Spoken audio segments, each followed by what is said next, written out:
అదే RTV app వార్తల్ని క్షణాల్లో చదివే అవకాశం ఉంటుంది. ఒక న్యూస్ పేపర్, ఒక టెలివిజన్ ఛానల్ మీ చేతుల్లో ఎప్పుడు ఉంటాయి. మాది కడినట్ల మా తారపాళ్ళు ఏమంటే అధికారులు ఎవరు పట్టించుకోవడం లేదు. అంగడోళ్ళని అయితే మాకేం తెలుసు, వాన వస్తుంది మాకేం తెలుసు అంటున్నారు. ఎవరు రైతులంటే దృష్టిలో పెట్టుకొని చూసుకునేది. మరి ఇప్పుడు ఫారం వచ్చినాక దళారులను అడగనికి పోతే సంచులు ఏమని అంటున్నారంట.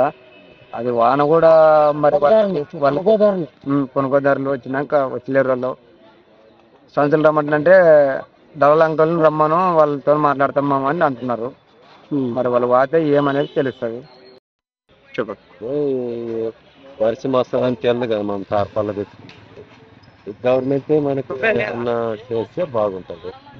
ఇప్పుడు హఠాత్తుగా అంటే ఇప్పుడు గణపతి పండుగ ఊరు గర్రం తిరిగినా ఒక తరపా దొరుకుతుంది. వర్షం వస్తే తెచ్చి మార్కెట్లో బుడలు వేసుకున్నాం సార్. అసలు మాకు నాన్ననిగా ఒక్క శనుకు పడింది, అప్పుడే రేట్లు తగ్గాలని మాట్లాడుతున్నట్టు వాళ్ళు. మరి మా పరిస్థితి ఎట్లా చేయాలి? ఇప్పుడు ఊగ పిల్లంపించుకొని రేట్ల కింద వేయించుకున్నాక పోయి బయలుకి వేపించి రాలేదని చెప్పు. వర్షమే లేదు కదా, మీరు చూడండి, మీడియా తీసి కూడా చూపియండి. బుడల మీద వర్షం పడిందంటే కూడా చూపియండి గవర్నమెంట్కి. ఇప్పుడు ఏం రేట్ రాసినారు? ఎట్లా మాట్లాడుతున్నారు వాళ్ళు? లోపల పోయి మాట్లాడుతున్నారు. మాకు ఎక్కడ అర్థం అయితే లేదు. ఇక్కడ మనము టార్పాలిన్స్ కోసము గవర్నమెంట్కి ప్రపోజల్ పంపడం జరిగింది. ఇప్పుడే మేము అధికారిక వారితో చర్చిస్తే త్వరలో సమస్యను తీరుస్తామని చెప్పినారు. కాబట్టి ఆ టార్పాలిన్ సమస్య కూడా త్వరలో తీర్చడానికి ప్రయత్నం చేస్తాము.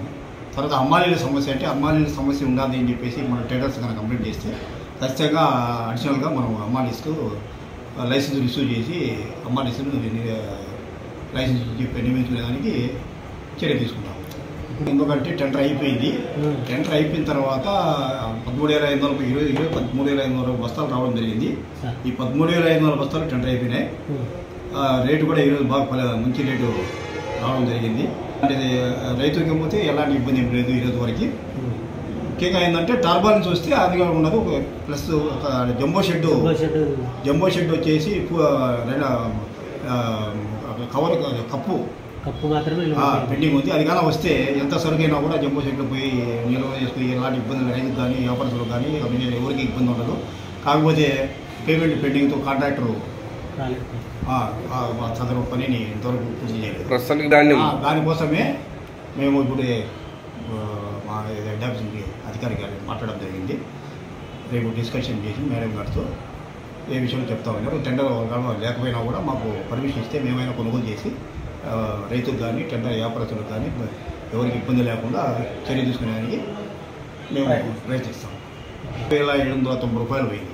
డైలీ ఎవ్రీడే 5,800 పోయేది. ఈరోజు దాదాపు 7,000 రూపాయలు పోయింది. మ్యాక్సిమం 7,200 రూపాయలు పోయింది. కాబట్టి రేటుకేమో ఈరోజు తగ్గింది ఏం లేదు. మొత్తము 13,977 బస్తాలు మాకు వచ్చినాయి.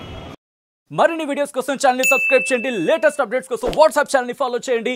అండ్ లింక్ డిస్క్రిప్షన్ లో ఉంది.